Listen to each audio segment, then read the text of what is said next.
ठीक है बच्चों, तो अगर तुम यहाँ पहुँच गए हो इस वीडियो तक तो दो कारण हैं बड़े। पहला कारण तो ये होगा कि तुम अपनी प्रिपरेशन ऑलमोस्ट डन कर चुके होगे, और दूसरा कारण ये होगा कि तुमने अब तक कुछ नहीं पढ़ा है ठीक से एसएसटी के बारे में। तो जो दोनों लोग पहुँचे हो, एक तो पहले वो जिनकी प्रिपरेशन हो चुकी है, तो भैया ये सब सीरीज जो चलने वाली है बिल्कुल आपकी रिवीजन सीरीज चलेगी मस्त। आप इसमें सिर्फ क्वेश्चन प्रैक्टिस करोगे और आगे बढ़ोगे। दूसरे लोग जिन्होंने अभी तक कुछ नहीं पढ़ा है और अब एंड में आ गए हो कि अब करना क्या है और कैसे होगा, डोंट वरी भाई, तुम सही जगह पर आए हो। यहाँ भी अभी भी तुम्हारा कुछ नहीं बिगड़ा है, सब सही हो जाएगा यहाँ पे। मैं एक पूरी की पूरी सीरीज चला रहा हूँ जिसमें टॉपिक वाइज हिस्ट्री के, फिर तुम्हारे ज्योग्राफी के, फिर तुम्हारे पॉलिटी के, इकोनॉमिक्स के topic wise chapter wise question कराए जाएंगे, जिसमें MCQs, assertion reason question, map questions, फिर तुम्हारे थोड़े बहुत नोट्स, सब क्वेश्चंस के एक्सप्लेनेशन। बस इतना कर लो, इसकी पीडीएफ डाउनलोड कर लेना, और जो पढ़ाया है वो बस क्लास को अच्छे से सुनना और एंड मोमेंट में उसको देख लेना। जाओ भाई, टेंशन मुक्त हो जाओ, तुम्हारा काम हो जाएगा। भरोसा रखना, ट्रस्ट मी, हो जाएगा। चलो, तो सब चीज़ हटाते हैं, तुम्हारा सरप्राइज़ तुम्हारे सामने रखते हैं। और तुम्हारा जो सरप्राइज़ है वो ये है कि अब इसे हटाया जाए, डिलीट। देखो, ये है तुम्हारा सरप्राइज़। ये है complete the history through 5 year previous year question हैं, PYQs, 5 ईयर PYQs हैं, जितने भी CBSE ने आज तक पूछे हैं उसके हैं। ठीक है, बाय योर टीचर।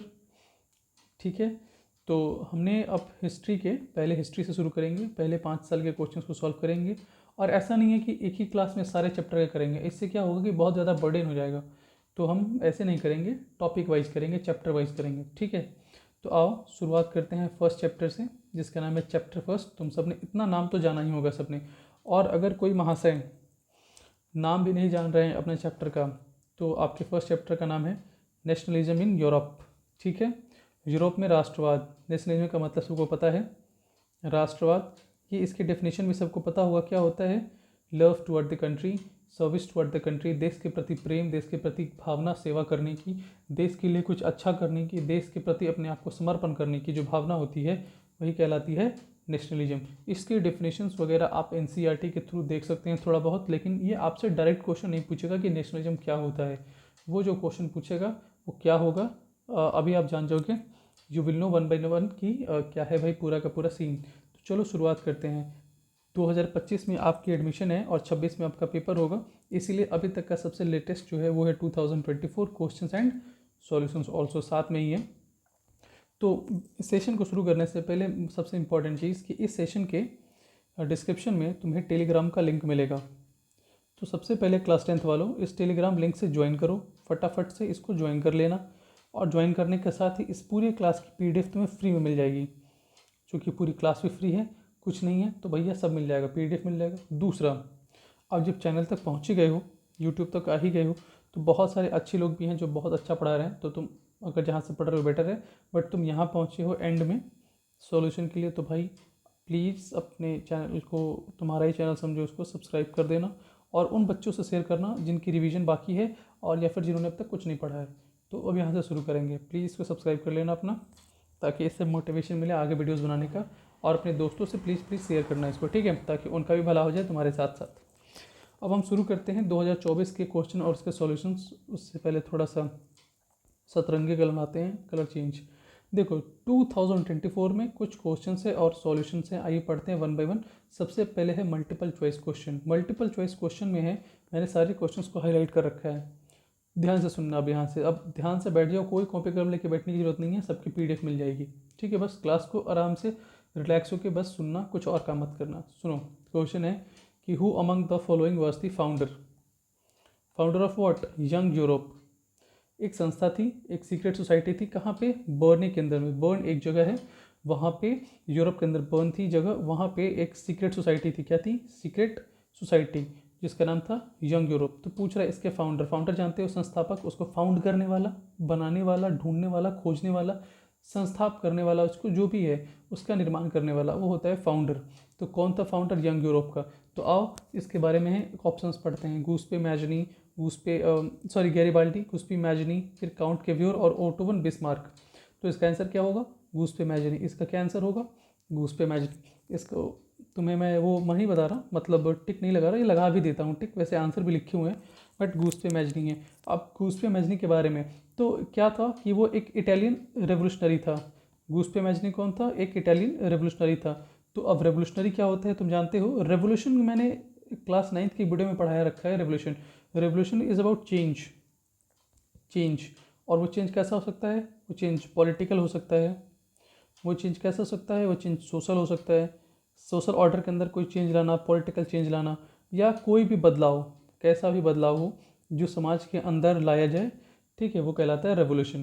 तो और उसको लाने वाले को कहते हैं रेवोल्यूशनरी। तो एक इटालियन रेवोल्यूशनरी था, कौन? Giuseppe Mazzini, who founded 2 secret societies. उसने कितने? 2। कितने सीक्रेट सोसाइटी की स्थापना की थी?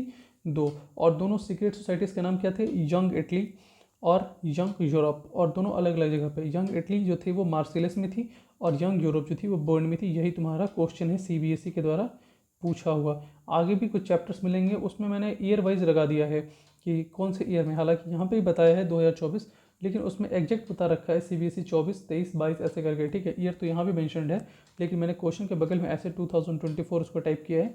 इस वाले के लिए मेरे पास ज़्यादा टाइम नहीं था, क्योंकि मुझे वीडियो जल्दी लॉन्च करना था। तो आप समझ गए इसका answer, who founded the young Europe. उसका नाम है गूस्पे मैजनी। इसने कितने सीक्रेट बनाई थी सोसाइटीज़? 2। एक का नाम था यंग यूरोप और एक का नाम था young Italy. Young Italy Marcellus में और यंग यूरोप बर्नी में, ठीक है। और उसका मेन गोल क्या था? What was his goal? तो यूनिफिकेशन ऑफ इटली, इटली का यूनिफिकेशन, एकीकरण, मतलब सबको एक करना, एक जोड़ना। जैसे भारत में यूनिफिकेशन हुआ था आफ्टर इंडिपेंडेंस, प्रिंसली स्टेट से लेकर सबको जोड़ा जाएगा। अगले चैप्टर में पढ़ोगे, जब हम नेशनलिज्म इन इंडिया पढ़ेंगे, तो वहाँ पे भी यूनिफिकेशन पढ़ोगे आफ्टर इंडिपेंडेंस। हालांकि टॉपिक नहीं, बट मैं पढ़ा दूंगा अलग से। तो हमने भी देश को जोड़ा था, यूनिफाइड किया था, यूनिफिकेशन किया था। किसने किया था? सरदार वल्लभ भाई पटेल ने।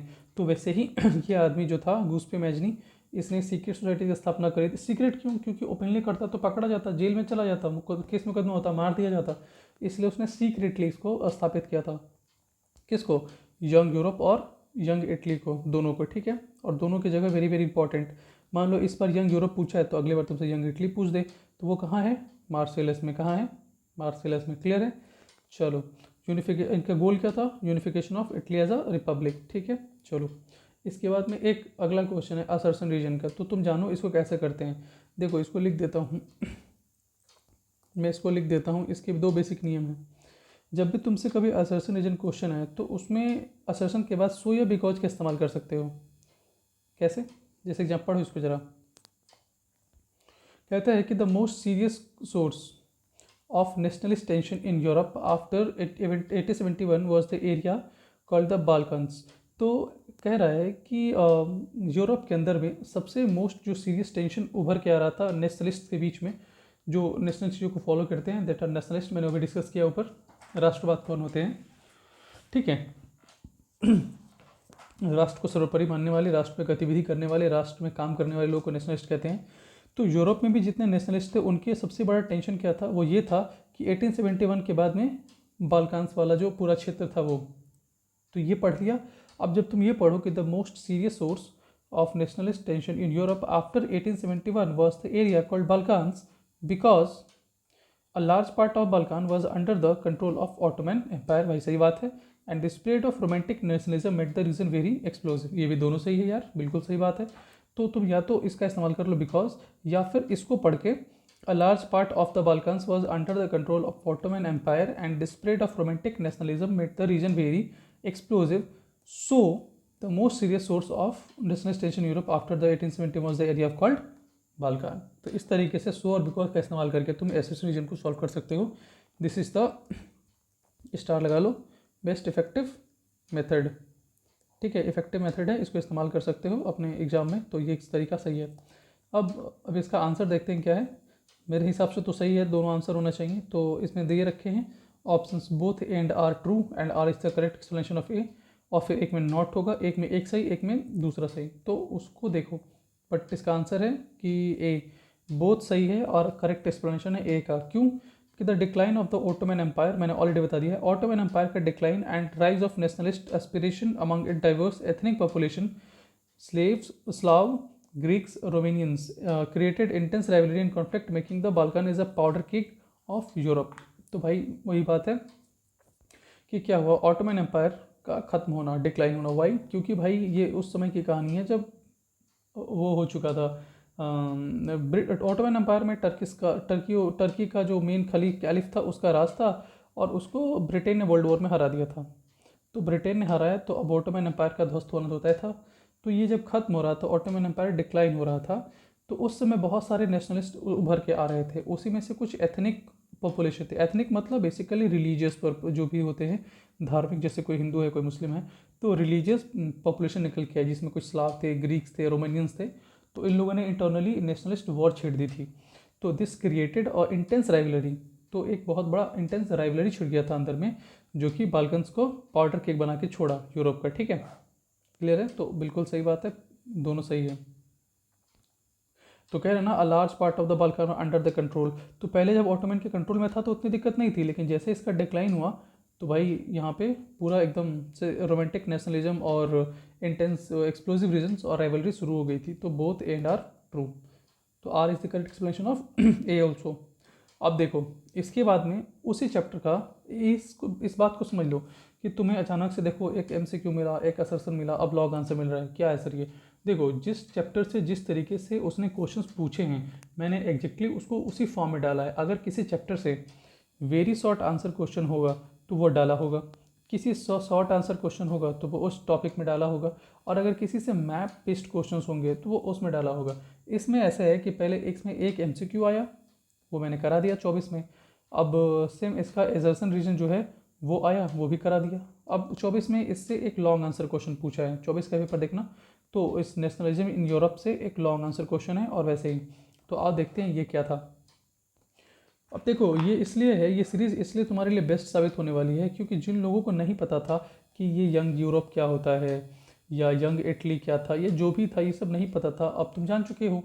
ये गुस्पे मैजनी कौन था ये जान चुके हो, बाल्कान्स क्या था ये जान चुके हो, स्लाव ये सब एथनिक रिलीजन, तो इतना कुछ जान गए तुम 10 मिनट 12 मिनट के अभी के क्लास में। तो तुम सोच सकते हो कि ये पूरी की पूरी सीरीज जब तुम पढ़ोगे, तुम जानोगे, तो तुम्हारी पूरी की पूरी ये जो सोशल साइंस है ना, एसएससी सोशल साइंस, पूरी की पूरी कंप्लीट हो जाएगी। ट्रस्ट मी, तुम्हारा एक भी क्वेश्चन नहीं छूटेगा, पूरी की पूरी कंप्लीट हो जाएगी। और मैं फिर से गारंटी दे रहा हूँ कि तुम्हारा नॉट अ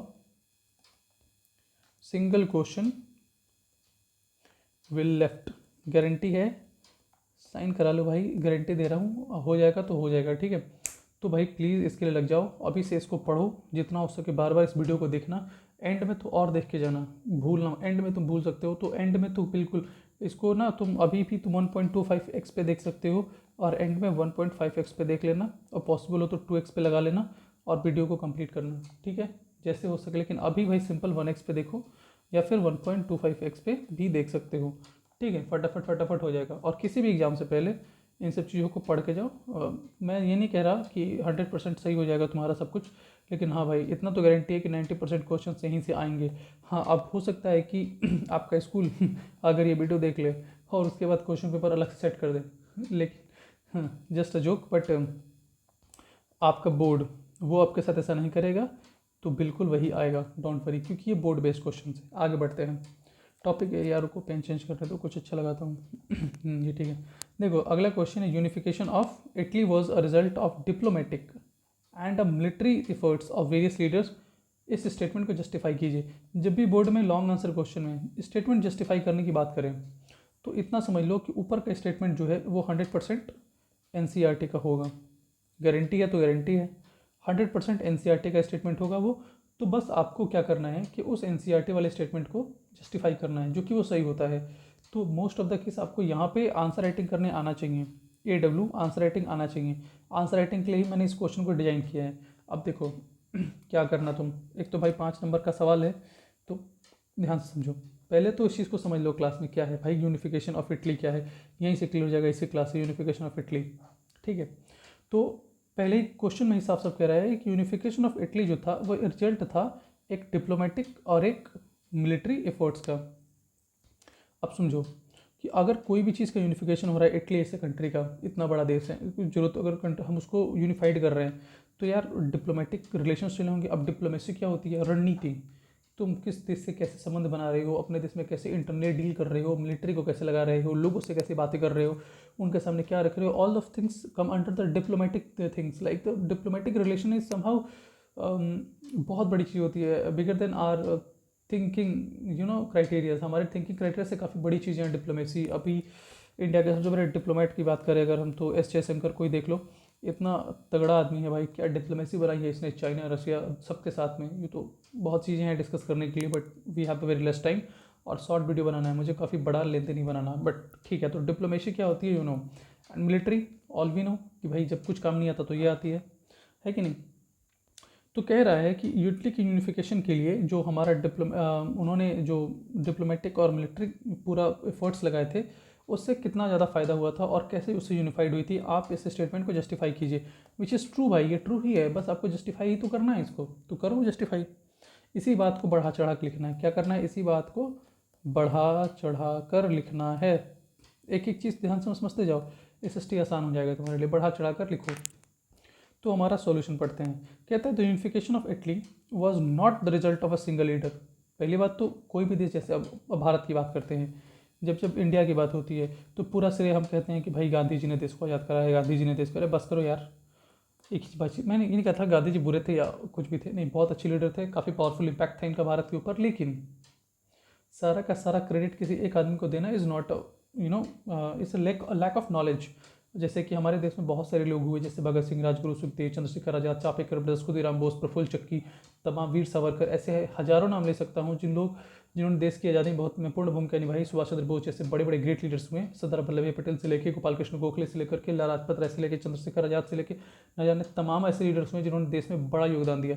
तो सिर्फ सिंगल लीडर गांधी जी को बोल देना कि हाँ इन्होंने देश को आज़ादी दिलाई, अरे बस करो यार, दिस इज़ नॉट गुड और this is not right also. So the unification of Italy was not the result of a single leader. सिर्फ एक लीडर गुस्पे मेजनी की वजह से सब कुछ नहीं हो गया था, या गैरिबाल्डी की वजह से कुछ नहीं हो गया था, ठीक है।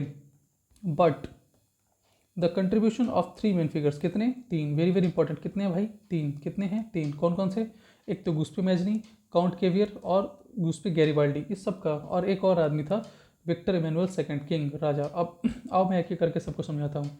तो फिर से समझते हैं कि इटली का यूनिफिकेशन या दुनिया का कोई भी यूनिफिकेशन किसी एक आदमी का रिजल्ट नहीं है, उसमें एक सिंगल लीडर काम नहीं करता। 3 बड़ी हस्तियाँ थी, 3 मेन फिगर्स थे, एक्चुअली 4 थे, तो आओ देखता हूँ, पर 3 मेन थे। पहला गुस्पे मेजनी, अब कौन है जान जाओगे अच्छी क्लास में, अभी की क्लास में। कहता है Giuseppe Mazzini he was the soul of Italian unification. मतलब जैसे Gandhi ji is the father of nation, है कि नहीं, गांधी जी बहुत इंपॉर्टेंट भूमिका निभाए थे। मैं इसको रिलेट कर रहा हूँ तुम्हारे सेकंड चैप्टर से ताकि तुमको वहाँ पे ज़्यादा दिक्कत ना हो, सेकंड चैप्टर से दिक्कत ना हो। और दूसरी बात, जो लोग रिवीजन क्लास में बैठे हैं, तुम्हें तो भाई मज़ा आ गया होगा अभी तक कि इतना खट खट खट सबको समझ में आ रहा है। रिवीजन क्लास वाले को तो मज़ा ही आ गया होगा, है कि नहीं। और जो लोग नए हैं, न्यू, एकदम से कुछ नहीं पढ़ा है, साल भर स्कूल में बस कंप्लेंट्स आए हैं, जिन सिर्फ सस्पेंड हुए हैं वो लोग हैं, तो भैया तुम सही जगह पर आए हो, तुम्हें समझ में आ रहा होगा। बस एकदम बी पेटेंट एंड सिंपल से बैठे रहो, सब समझ में आएगा। तो गूस्पे मेजनी की बात करते हैं। वो सॉल था किसका सॉल था, ठंडी का नहीं, वो किसका सॉल था, इटली के यूनिफिकेशन में बहुत बड़ा इंपॉर्टेंट रोल प्ले किया था। Giuseppe Mazzini was the soul of the Italian unification. Italian unification का सबसे इंपॉर्टेंट आदमी था गूस्पे मेजनी, वो सॉल था इटालियन यूनिफिकेशन का। तो एक चीज़ याद रखना, ठीक है, बार बार इसलिए बोल रहा हूँ ताकि दिमाग में छप जाए।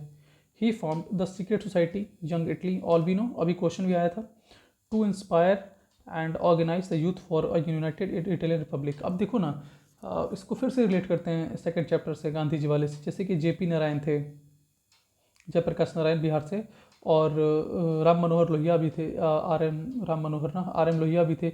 इन लोगों ने भी तो नेपाल में जाकर के सीक्रेट सोसाइटीज़ बनाई थी, इन्होंने भी तो वहाँ पे स्थापना करी थी, अंदर से चुपचाप से काम कर रहे थे। क्विट इंडिया मूवमेंट के टाइम पे, क्विट इंडिया मूवमेंट जब चला था तो JP नारायण ये लोग अरेस्ट हो गए थे, राम मनोहर लोहिया नहीं हुए थे।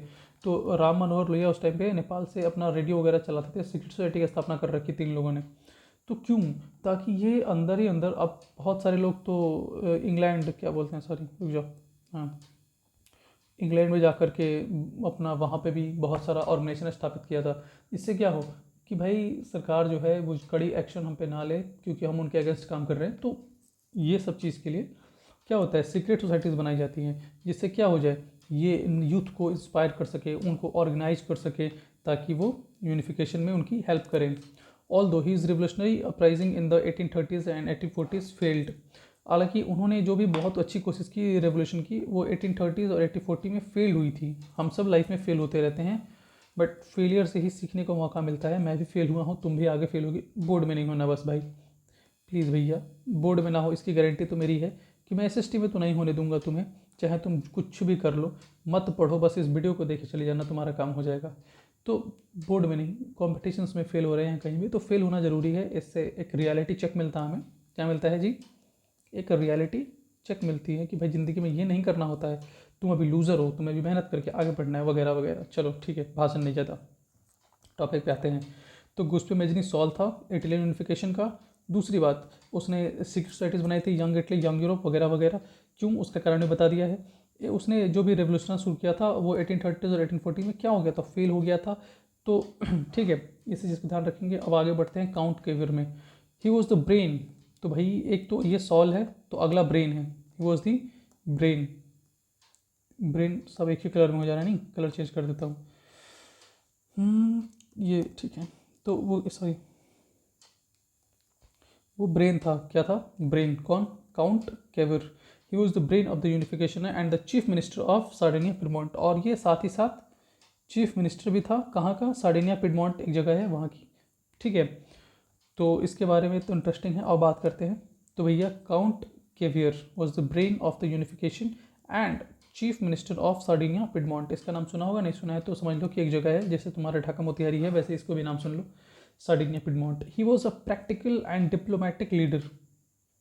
समझते हो ना, काफ़ी ज़्यादा प्रैक्टिकल। ये हवा हवाई बात करने वाला नहीं था कि हम भारत को मार्स पे ले जाएंगे, हम भारत को स्पेस के बाहर ले जाएंगे, हम गैलेक्सी से बाहर चले जाएंगे। नहीं, he is a very practical leader, जो वो बातें करता था जो प्रैक्टिकल था। जैसे अब मोदी जी की बात करते हैं भाई, जब देश की बात हो रही है तो मोदी जी की बात करते हैं। ये he is a very practical leader. वो भारत में डिजिटल इंडिया की बात करते हैं, उन्होंने कर दिखाया। वो भारत में मेक इन इंडिया की बात करते हैं, तो वो भी कर दिखाया, है कि नहीं। भारत में इंफ्रास्ट्रक्चर्स की बात करते हैं, जो भी करते हैं, जो करते हैं वो करके दिखाते हैं। तो is a very practical leader. अब देखो, अब कोई तुम्हारा कांग्रेस के हो तो भाई प्लीज़ डिसलाइक मत करना वीडियो को। तुम नॉर्मल ह्यूमन सेंस लगा करके भी सोच सकते हो कि यार हाँ, काम तो कर रहा है वो। चलो आगे बढ़ते हैं। तो कौन? Count de Cavour. He was a very practical and diplomatic leader. 1859 में he formed a clever diplomatic alliance with France to defeat the Austrian forces which control the northern Italy. उसने दिमाग लगाया, जैसे जयशंकर लगाते हैं यूक्रेन और रसिया के बीच में, और भारत के साथ जोड़ के रखते हैं टाइप करके। तो इस आदमी ने क्या किया, 1859 में बहुत तेज़ दिमाग लगाया, एक बहुत ही अच्छा डिप्लोमेटिक कदम लिया, और उसने फ्रांस के साथ संधि कर ली, अलायंस कर लिया, फ्रांस के साथ जोड़ लिया। जिससे क्या हुआ, वो ऑस्ट्रियन फोर्सेस को डिफेट कर दिए और नदर्न इटली पे कंट्रोल हो गया उनका। क्योंकि यूनिफिकेशन ऑफ इटली में वो ब्रेन थे, तो भाई यही सब काम था जो उसको ब्रेन बोला गया। ऐसे ही थोड़ी बोलेगा कोई किसी को। तो भाई देखा, फ्रांस के साथ अलाई करी उसने, संधि बनाई फ्रांस के साथ, और ऑस्ट्रियन फोर्सेस को हरा दिया, और नदर्न इटली को कन्क्रेट कर लिया, कंट्रोल किया पूरा। तो दिस विक्ट्री ब्रॉट लॉम्बार्डी, इसका भी नाम हाईलाइट कर देता हूँ, इंपॉर्टेंट है। लॉम्बार्डी भी एक जगह है। तो इस विक्ट्री से लॉम्बार्डी क्या हो गया, सार्डिनिया पिडमोंट का किंगडम का हिस्सा बन गया। अब जैसे भारत को ही देख लो, अब भारत को देख लो, अगर वो पाकिस्तान पे हमला करे और रावलपिंडी तक चला जाए, ठीक है, मान लो रावलपिंडी पाकिस्तान पहुंच गया और वहाँ तक हम चले जाएं रावलपिंडी तक, तो ये भारत का हिस्सा हो गया ना वो रावलपिंडी। हमने कन्फर्ट कर लिया, उसको अपने हिस्से में मिला लिया, तो वही होता है सेम। अगला नाम, कलर चेंज, क्योंकि अगला नाम अगेन इंपॉर्टेंट नाम है, मजाक नहीं है। तो उनका नाम था गूस्पे गैरिबाल्डी। ऑप्शन में ऊपर था, बट ये उनका अपना अलग रोल है। तो इनका काम क्या था, इसको लिखना पड़ेगा तुम्हें 2-3 बार। मैं लिख देता हूँ सब, तुम्हें लिखने की ज़रूरत नहीं है। हटो, सॉर्ड आइए दिखाता हूँ। जैसे अब मैं 3 नाम है इसमें, चलो ऊपर हो जाओ, थोड़ा सा जगह है कहीं पे, चलो नहीं यहाँ भी नहीं है। अच्छा मान लो 3 बातें हमने पढ़ी। एक पढ़ा कि एक आदमी सॉल था, एक आदमी ब्रेन था, और एक आदमी स्वॉर्ड था। तो ये कौन था भाई? ये तो मैजनी था। ये ब्रेन कौन था? केवियर था। और स्वॉर्ड कौन था? गैरिबाल्डी। तो अब तुम्हें यहाँ पे कोई दिक्कत नहीं होना चाहिए, क्योंकि अब तुम्हें पता चल गया है कौन कौन था। सॉल कौन था? तो मैजनीस। ब्रेन कौन था? केवियर। स्वॉर्ड कौन था? गैरिबाल्डी। आई होप आपको सबको अब ये बात क्लियर हो गई हो। तो चलो भाई, तो he was the sword of the unification 1860 में, अगले साल 1859 की बात है, जब ऑस्ट्रिया से जीता था, ऑस्ट्रिया को मिला करके जीता था, किसके खिलाफ, क्या नाम है इसका, कहाँ गया जी, लैम्बर्डी को मिलाया था, और किसको हराया था, हाँ ऑस्ट्रियन फोर्स को हराया था, सॉरी फ्रांस के साथ होकर ऑस्ट्रियन फोर्सेस को हराया और नदर्न इटली को कन्कर किया। तो 1859 की बात है। और 1860 में he led the expedition of 1000 red shirts to south Italy. लगा लो भाई, इंपॉर्टेंट है, पूछेगा किसने किया था ये एक्सपेडिशन ऑफ 1000 करके, अगर कोई पूछेगा कि who led expedition of 1000, question mark लगा सकता है, हु लेड क्वेश्चन मार्क, तो भैया बता देना गैरिबाल्डी जी ने किया था, उन्हीं का काम था ये, ठीक है। तो गैरिबाल्डी ने क्या किया, एक्सपेडिशन ऑफ 1000 को लीड किया, red shirts to south Italy with the support of local peasants. और उसमें किसके, जैसे गांधी जी ने, गांधी जी की बात करें अगर हम, गांधी जी अगेन मैं रिलेट कर रहा हूँ, गांधी जी ने ईस्ट चंपारण में 3 गठिया सिस्टम से लेकर इंडिगो रिवोल्ट को ख़त्म किया था। तो उसमें क्या था कि उन्होंने किसकी मदद ली थी, पीजेंट्स की, है कि नहीं। तो ठीक उसी तरीके से इन्होंने भी लोकल पीजेंट्स की मदद ली और था एक्सपेडिशन ऑफ 1000, मतलब हज़ारों लोगों को लेकर के वो साउथ इटली की तरफ मूव किए थे। और जब मूव किया तो liberated the kingdom of the 2 Sicilies from the Bourbon ruler of Spain. Bourbon का जो रूलर था, बर्बन रूलर जो था स्पेन का, उससे 2 किंगडम, 2 सीसेल्स को हटा दिया था, रिमूव करा दिया था पहुँच करके, मतलब समझ लो भाई इतना बड़ा रोल प्ले किया था। तो एक मिनट, इसके ऊपर तुम पेन चेंज करके स्टार लगा सकते हो, गैरिबाल्डी का नाम के आगे, बहुत इंपॉर्टेंट आदमी है, ठीक है। चलो अब इन भाई साहब के बारे में सुन लो, किंग विक्टर इमैनुअल सेकंड थे। तो he was the king of Sardinia Piedmont who ultimately become the monarch of the unified Italy. तो जब इटली को यूनिफाइड कर दिया गया, मतलब जब इटली यूनिफाइड हुआ, इटली जब यूनिफाइड हो गया फाइनली, तो उसमें जो किंग ऑफ जो सर्डिनिया पिमोट जो जगह थी, उसके जो राजा थे वही थे कौन, किंग विक्टर इमैनुअल सेकंड। याद रखना, पूछेगा कहाँ का राजा थे, तो सर्डिनिया पिडमोंट का। और ये किसका हिस्सा था, यूनिफाइड इटली का। यूनिफाइड इटली के अंदर, क्योंकि अभी ऊपर पढ़े थे ना ये, इसको किसने कंसिडर किया था, तो यूनिफाइड इटली को सर्डिनिया पिडमोंट के द्वारा पिडमोंट में हो गया था, पिडमोंट में। और राजा कौन था, king Victor Emmanuel second. After Garibaldi's victory, he marched south to annex territories, and in 1861, Victor Emmanuel II was proclaimed king of unified Italy. तो अब तूने अभी देखा ना कि गैरिबाल्डी ने किस तरीके से इधर पूरा का पूरा ये 60 वाला हिस्सा कवर किया था। तो वही कह रहा है कि 60 आफ्टर गैरिबाल्डी, जिससे विक्ट्री जीतता जा रहा था, मतलब विक्ट्री मिल रही थी गैरिबाल्डी को, उसके बाद एक से एक टेरिटरी को ये एनेक्स करते जा रहे थे। तो 1861 में फाइनली विक्टर इमैनुअल सेकंड को पूरी यूनिफाइड इटली का ही राजा बना दिया गया। ये बाबू साहब बन गए किंग। टिंग टिंग टिंग, राजा के सर पे मुकुट, ख़त्म। तो अब आपने देखो, अब पूरा मैं जूम करके दिखाता हूँ, सॉरी जूम इन कर देता हूँ। अब देखो तुमने आज क्या क्या सीखा, पूरा पूरा घुस पे मैजनी काउंट के, घुस पे गैरिबाल्डी, विक्टर इमैनुअल, सब सीख गए तुम।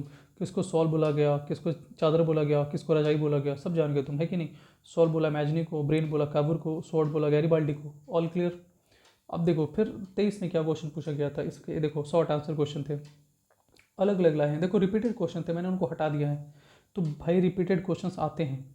क्वेश्चन था कि ये शॉर्ट आंसर टाइप में, ये 23 में पूछा है, 24 में कोई शॉर्ट आंसर नहीं था, 23 में था।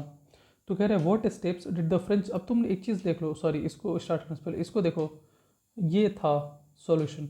तो ये सॉल्यूशन तुमने जो पढ़ा है अभी 5 मार्क्स में, तो इसको मैंने 4 बातें लिखी हैं, तुम इसमें इसको कैसे लिख सकते हो, तुम डायरेक्ट मत लिखना। अब तुम कुछ कुछ सीख चुके हो कि यूनिफिकेशन ऑफ इटली का क्या है सीन, तो उसको लिखना, पहले थोड़ा इंट्रो दे देना अच्छा, कि ये सिर्फ ऐसे नहीं था, सिंगल लीडर से यूनिफाइड नहीं था, इसमें बहुत सारी चीज़ें हुई थी, ये वो इंट्रो थोड़ा अच्छा दे देना।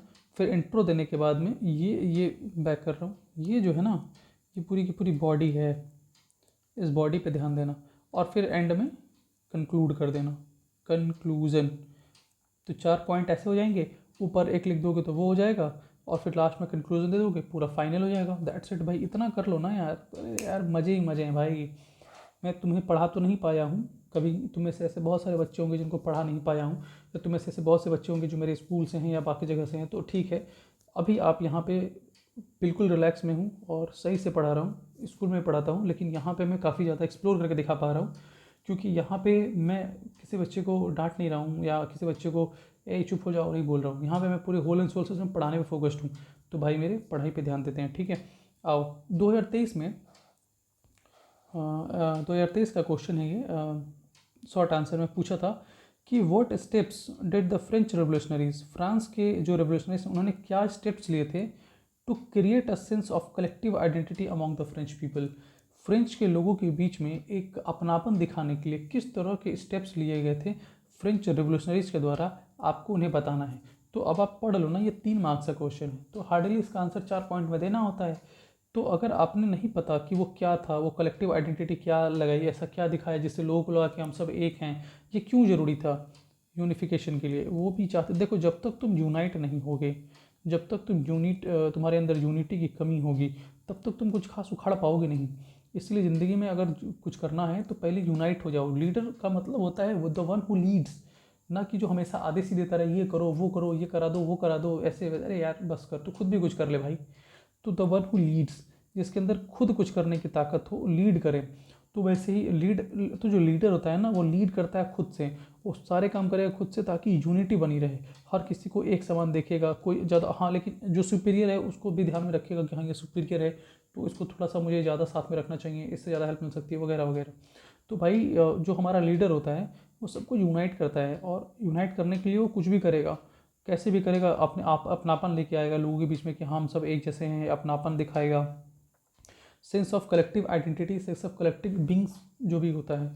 तो आइए सॉल्यूशन पढ़ते हैं। तो फ्रेंच रिवोल्यूशन ने ऐसा क्या किया, तो उन्होंने बहुत सारे मेजर्स इंट्रोड्यूस किए to foster the sense of collective identity, identity को मतलब जो कलेक्टिव थी उसको दिखाने के लिए लोगों के सामने सेवरल मेजर्स लिए। क्या क्या मेजर्स हैं, तो पहला है आइडियाज़ ऑफ ला पैट्री एंड ला सिटीओन, एक तो ये हो गया। दूसरा नेशनल सिंबल्स दिखाए। दूसरा एडमिनिस्ट्रेशन को सेंट्रलाइज किया। कॉमन लैंग्वेज बनाई, अरे सबसे इंपॉर्टेंट है आज इंडिया में, मराठी बोलो, कन्नड़ बोलो, पता नहीं क्या बोलो, हिंदी बोलो यार, Hindi. We are Indians, we are Hindi, Hindustani हैं हम। हिंदी आइडेंटिटी होनी चाहिए हमारी। भारत के लगभग 70% से ऊपर लोग जो हैं वो आज भी हिंदी में बात करते हैं, और बाकी अपने कॉमन लैंग्वेज में। आप अपने देश में, अपने राज्य में, अपने घरों में मराठी में, कन्नड़ में जैसे बात करना है करो ना यार। लेकिन जैसे आप एक पब्लिक फिगर के बात करते हो या किसी अदर आदमी से बात करते हो जिसे मराठी और कन्नड़ भाषा की लैंग्वेज की नॉलेज नहीं है, तो उस टाइम पे you should speak the language that common between you and him or the people there around us or around you where you are getting comfortable with it. So please speak in that language which make comfortable to others also, that make them understand too. So please भाई आप ऐसी language का इस्तेमाल करो जो दूसरों को समझ में आए और उन्हें कंफर्ट देना, कि कुछ भी बोलने लगो और फिर ना बोले तो उनके साथ मारपीट शुरू कर दो। तो भाई लोगों के साथ ये सब होता था, तो उसने क्या किया भाई, सबसे पहले दिमाग लगाया। ये प्रॉब्लम आज की नहीं थी, कॉमन लैंग्वेज लाओ, ऐसी लैंग्वेज जो सबके लिए सिंपल हो भाई। तो कॉमन लैंग्वेज की बात करें तो French is spoken and written in Paris was promoted as the common language. तो कौन सी पूछेगा, कौन सी कॉमन लैंग्वेज आई, तो फ्रांस, ठीक है। And regional dialects way discouraged, और जितने भी रीजनल डायलेक्ट्स थे, जैसे कोई कुछ भी बोल रहा है तो उसको बंद किया। जैसे हम बात करते हैं फिर से, तो अगर कोई मराठी वराठी बोल रहा है, ए भाई बस करो, मत बोलो, हिंदी बोलो। हिंदी, हिंदी ऐसे भी लिखते हैं और हिंदी को ऐसे भी लिखते हैं, दोनों तरीके से सही है, तो ज़्यादा ज्ञान ना देना इस पर। और मेरी हिंदी वीक है भाई, ठीक है। Hindi weak in the sense लिखने में, बोलने में नहीं है, क्योंकि पूरी क्लास तो मैं हिंदी में पढ़ा रहा हूँ, ठीक है। तो चलो फिर यूनिफॉर्म वेट एंड मेजर्स। अब ये क्या नौटंकी है, आओ दिखाता हूँ। देखो पहले के समय में था बार्टर सिस्टम, जो नहीं जानते, जो जानते हैं उनका रिवीजन हो रहा है। बार्टर सिस्टम मतलब भाई तुम मुझे बांटो, मैं कुछ तुम्हें दूंगा तो मुझे कुछ देना। जैसे मैं ना ये इस बोरी में चावल लेके आया, पर मुझे चावल नहीं चाहिए क्योंकि चावल तो मुझे है ही, मैं तुमसे आटा लेना चाहता हूँ, गेहूँ का आटा, चावल का नहीं। तो गेहूँ का आटा ले लिया। या फिर मुझे जूते चाहिए, शूज़, हटो भाई, क्या चाहिए, शूज़, तो ऐसे ले दो। तो कुछ बदल के देना पड़ता था, तो इसमें प्रॉब्लम होती थी ना। अब मान लो तुम लेके गए अपने यहाँ से चावल बोरी में भर के, तुमने अगले से मांगा कि हमें जूता दे दो, लेकिन अगले को चावल नहीं चाहिए, अगले को गेहूँ चाहिए, तो फिर तुम जूते कभी खरीद ही नहीं पाओगे यार। तो ये सिस्टम बहुत प्रॉब्लमेटिक हो जाती थी।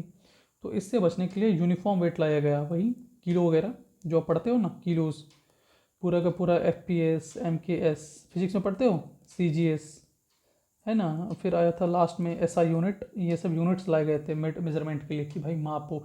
अब पूरे देश में किलो एक ही है, ये नहीं कि भारत में 1 किलो अमेरिका का 2 किलो हो जाएगा, ऐसा तो कुछ नहीं होगा। किलो तो किलो है भाई, केजी तो केजी है। अगर यहाँ 1000 ग्राम्स मिलकर 1 kg बनाते हैं तो अमेरिका में 2000 तो होने से रहा। इसका क्या मतलब है कि यूनिफॉर्म वेट मेजर्स हैं, तो ये भी क्लियर हो गया। कॉमन लैंग्वेज क्लियर हो गया। एडमिनिस्ट्रेशन सेंट्रलाइज, अब भारत में देखो ना सेंट्रलाइज एडमिनिस्ट्रेशन है कि नहीं। अगर बात करते हैं। A uniform system of laws was put in the place for all citizen with the territory. अगर भारत में आदमी कोई चोरी करता है तो ऐसा तो नहीं है कि हैदराबाद में चोरी करेगा तो उसको फांसी हो जाएगी और दिल्ली में चोरी करेगा तो उसको मतलब सिर्फ 2 थप्पड़ मार के छोड़ देंगे, ऐसा तो नहीं होगा। क्योंकि लॉ जो है भारत के अंदर जितने भी लॉज हैं वो सबके लिए इक्वल हैं। हंसी आ रही होगी ना भाई, जोक तो है ही इक्वल, तो इस पे भी ना केस वेस हो जाए मेरे पे, इक्वल तो नहीं है। क्यों नहीं है? क्योंकि अगर मुझ पे केस होगा तो मुझे ना अभी जेल जाना पड़ेगा, पर अगर यही कोई बहुत बड़ा मंत्री आके बोल दे, कॉन्स्टिट्यूशन को गाली देकर चला जाए, तो उसको कोई फ़र्क नहीं पड़ेगा, उसके बारे में कोई कुछ नहीं बोलेगा। तो इक्वलिटी तो यही होल्ड नहीं करती है भाई। तो अब तुम देख लो ना, अब कोई मंत्री का लड़का है, इक्वलिटी की बात करता है, शर्म आती है मुझे फिर ऐसी बातों पे। फिर कहता है कि लॉ इंपॉर्टेंट है, लॉ इक्वल है। नहीं, इक्वल नहीं है। खैर, आउट ऑफ टॉपिक नहीं जाएंगे, टॉपिक पे आएंगे। मतलब एडमिनिस्ट्रेशन सेंट्रलाइज होना चाहिए, दैट्स इट। इसका मतलब यही है, इस पर कोई सिस्टम ऑफ लॉ होना चाहिए और सब लोग फॉलो कर सके, दैट्स इट। नेशनल सिंबल्स हम बात करते हैं अपने भारत देश की। इंडिया में क्या है? फ्लैग कॉमन है कि नहीं? ऐसा तो नहीं है कि हिंदू का फ्लैग अलग, मुस्लिम का फ्लैग अलग। नहीं नहीं, रीजनल फ्लैग्स की बात नहीं कर रहा हूँ, कंट्री के फ्लैग की बात कर रहा हूँ। ऐसा तो नहीं कि हिंदू जो है वो पाकिस्तान का झंडा दिखा देंगे और मुसलमान पेरिस का झंडा, ऐसा तो नहीं है। नहीं, all Hindus and all Muslims, all Sikh and whatever the religion incited that is like there in the India, all have to have follow the simple flag.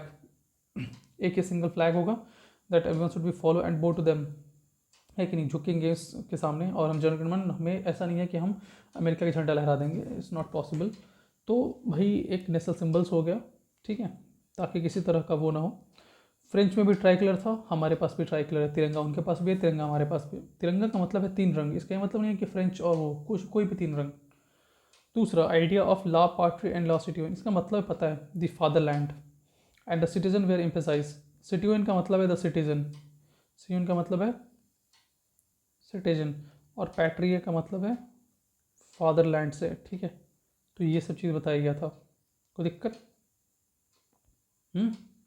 चलो, अब आइए 23 के लॉन्ग आंसर क्वेश्चन में। इसने पूछा था कि Germany की यूनिफिकेशन के बारे में बताओ। अब यार तुम मुझे ये बताओ, तुमने इटली की यूनिफिकेशन पढ़ी, तुमने फ्रांस के बारे में पढ़ा, अब ये टॉपिक है जर्मनी का। अगर तुम जर्मन का यूनिफिकेशन भी पढ़ ली तो फ्रांस, इटली, जर्मनी सब क्लियर हो गया, मेन मेन नाम क्लियर हो गए, है कि नहीं? ये सीरीज़ तुम मानो ना मानो तुम्हारे लिए इतनी हेल्पफुल होने वाली है कि तुम्हें लगेगा कि भाई मैं तो मज़ा आ गया, तुम्हें मज़ा आ जाएगा। चलो, अब हम बात करते हैं unification of Germany. The process of German unification was led by Prussia and it's chief minister auto von Bismarck.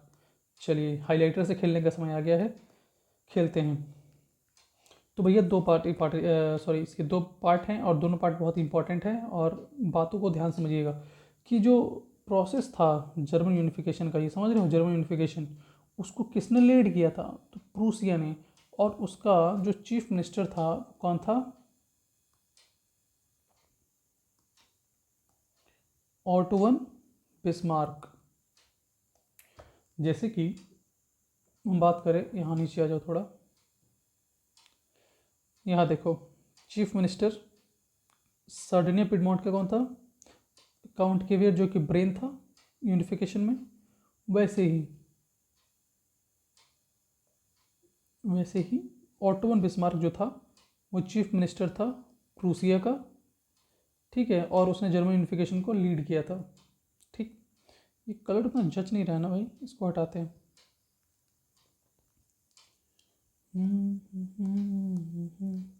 समझ में आ रहा है सबको? कोई दिक्कत तो नहीं है? और दिक्कत हो तो भाई कमेंट करके बता देना, क्योंकि मैं वहाँ पढ़ लूँगा और जो भी किसी को डाउट होगा मैं क्लियर कर दूँगा। ऐसे नहीं कि बस पढ़ लिए सो गए जाके, फिर भाई फिर तो रिजल्ट आने से रहा, मेरी भी बदनामी हो जाएगी, क्या पढ़ाया ऑनलाइन में, ये वो फालतू बात। तो वही इस चीज़ का ध्यान रखना, ठीक है। तो कोई दिक्कत हो कमेंट में पूछ के जाना, ठीक है, मैं उसका रिप्लाई करूँगा। क्योंकि सर वीडियो अच्छी लगी, सर अच्छा पढ़ाते हैं, सर ये सर वो, ठीक है, ये सब का रिप्लाई मैं नहीं भी दूंगा, बट अगर आप अपना कोई भी क्वेरी छोड़ के जाओगे, ये क्वेश्चन नंबर, ये टॉपिक, ये पॉइंट फिर से एक्सप्लेन कर दीजिए, तो भाई तुम्हें बिलीव नहीं होगा, यू वॉन्ट बिलीव, बट मैं उस सेपरेट वीडियो बना कर तुम्हारे लिए चैनल पर अपलोड कर दूंगा। लेकिन बस रिक्वेस्ट इतना सा है कि मैं जो पढ़ा रहा हूँ तुम यहीं उसको अच्छे से देख लोगे तो समझ में आ जाएगा। अगर फिर भी लगे कि नहीं सर मोर डिटेल, तो मोर डिटेल के लिए भैया एक तो पहले तो बुक पढ़ लेना यार। पर अगर नहीं पढ़ पाए, कोई दिक्कत आ गई, कमेंट सेक्शन कर देना कि सर वीडियो दे दीजिए, मैं तुम्हारे लिए 3-4 मिनट की उस टॉपिक की पर्टिकुलर वीडियो बना के डाल दूँगा। बस शर्त इतनी सी है कि तुम पहले इसको देखो, बुक से पढ़ो, और ना समझ में आए तो पूछो, मैं तुम्हारे लिए आराम से एक नई वीडियो उस पर बना के डाल दूँगा। ठीक है, टेंशन मत लेना भाई, चाहे जो भी पढ़ रहे हो टेंशन मत लेना, but first ask in comment, जवाब मिल जाए। अच्छा, किसी बच्चे को अगर उसका जवाब पता हो तो मेरे से पहले आप ही दे दो भैया, हमसे पहले तुम ही दे देना उसका जवाब। बड़ी खुशी होगी जब तुम उसके सवालों का जवाब दोगे तो उसका सब। लेकिन हाँ प्लीज़ अपनी समझ से देना, ये गूगल गूगल मत खेलना यार, ये सब क्या गूगल जेमिनाई के चक्कर में पड़ो, छोड़ो। तो ठीक है, आगे बढ़ते हैं। और अगला टॉपिक है हमारा कि सॉरी, कहता है कि जर्मनी के यूनिफिकेशन में, पूरे प्रोसेस में इसको लीड किया था प्रूसिया ने, और उसका चीफ मिनिस्टर जो था वो था ऑटो वन बिस्मार्क। तो नाम याद रखिएगा, इंपॉर्टेंट है। अब कहानी को समझो। पहला टॉपिक, इसको मैंने बांटा है 3-4 में ताकि पूरी जर्मनी की यूनिफिकेशन जो है वो तुम्हें समझ में आ जाए, कोई दिक्कत नहीं हो, ठीक है। तो यहाँ पे है फेलियर ऑफ लिबरल इनिशिएटिव। अब लिबरल क्या है, उन्होंने क्या इनिशिएटिव लिया, या फिर तुमको धीरे धीरे समझ में आएगा। तो एक तो ऐसा समझो कि लिबरल उस टाइम पे उन लोगों को बोला जाता था जो फ्रीडम चाहिए, जिन्हें अपने राइट से मतलब होता था। तो बाद में इस लिबरल का मतलब बदलता गया। और अगर हम बात करें तुम्हारे इंडियन पर्सपेक्टिव में, भाई यहाँ तो लिबरल का मतलब ही अलग है यार।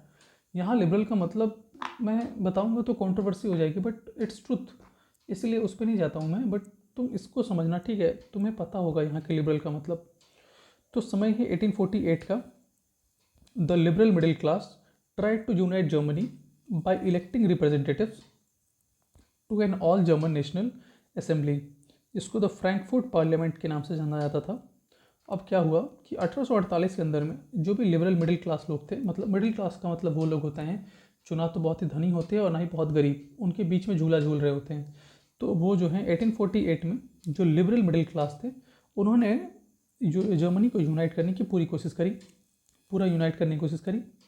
तो उसने उसके लिए क्या किया, रिप्रेजेंटेटिव्स। अब समझते हो क्या होता है, जैसे कि आप अपने अभी बिहार में एमएलए का चुनाव हो रहा है, विधानसभा का, तो जो हैं, जो एमएलएज हैं, एक्चुअली और कोई नहीं है बल्कि रिप्रेजेंटेटिव्स हैं, ठीक है, जनप्रतिनिधि।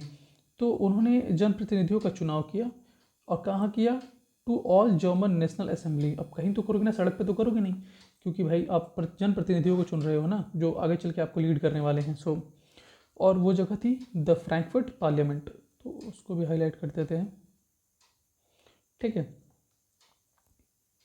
The Frankfurt parliament. आगे बढ़ते हैं। However, the assembly was forced to disband after the monarch Frederick William IV of Prussia rejected the crown. हुआ क्या कि ये जो असेंबली इन्होंने बनाई थी was forced to disband, उसको डिसबैंड करना पड़ा, खत्म, बापा टेटे। तो आखिर ऐसा क्यों हुआ, कह रहा है आफ्टर द मोनार्क, कह रहा है was forced to disband after the monarch, ठीक है। Frederick William four of Prussia. अब Frederick William four of Prussia क्या होगा, मोनार्क की बात कर रहा है तो राजा होगा। रिजेक्टेड द क्राउन, क्राउन को रिजेक्ट कर दिया उसने। तो अब जब मोनार्क नहीं रहा तो कह रहे हैं ना, was force to disband after monarch. Monarch के बाद फ्रीडम के लिए फोर प्रूसिया का था, उसने क्राउन लेने से मना कर दिया, हटा दिया, भाई छोड़ो, ख़त्म। तो उससे क्या हुआ, जो ये सब कुछ शुरू हुआ था वो ख़त्म हो गया, फेलियर आने लगी फिर से। अब यहाँ से शुरू होता है बिस्मार्क का रोल। आफ्टर दिस फेलियर, जो फेलियर अभी हुआ है, उसके बाद क्या हुआ, the leadership passed to Prussia. जब तुम फेल हो गए तो अब जो लीडरशिप थी वो कहाँ चली गई, प्रूसिया के हाथ में। It's chief minister auto von Bismarck adopted a policy of blood and iron. तो अगेन भाई इंपॉर्टेंट है, ब्लड और आयरन की पॉलिसी किसने अडॉप्ट की थी, ओटो वन बिस्मार्क ने। एक चीज़ और याद रखना, अगर ये सेम चीज़ तुमसे पूछता मिडाइवल इंडिया में, तो ये किया था इल्तुतमिश ने। इल्तुतमिश दिल्ली सल्तनत में एक बहुत ही इंपॉर्टेंट राजा था, ये उसी का किया धरा है। मिडाइवल इंडिया में जाओगे तो इल्तुतमिश ने ब्लड आयरन की पॉलिसी अडॉप्ट की थी, जो इससे बहुत पहले का, ये तो 1800 में, वो तो 1400 के आसपास का है वो शायद, नहीं उससे भी पहले का है, सॉरी, 1100-1200 के आसपास है, इनसे बहुत पहले का था। तो ब्लड एंड आयरन पॉलिसी उसी की लाई हुई है। तो देखो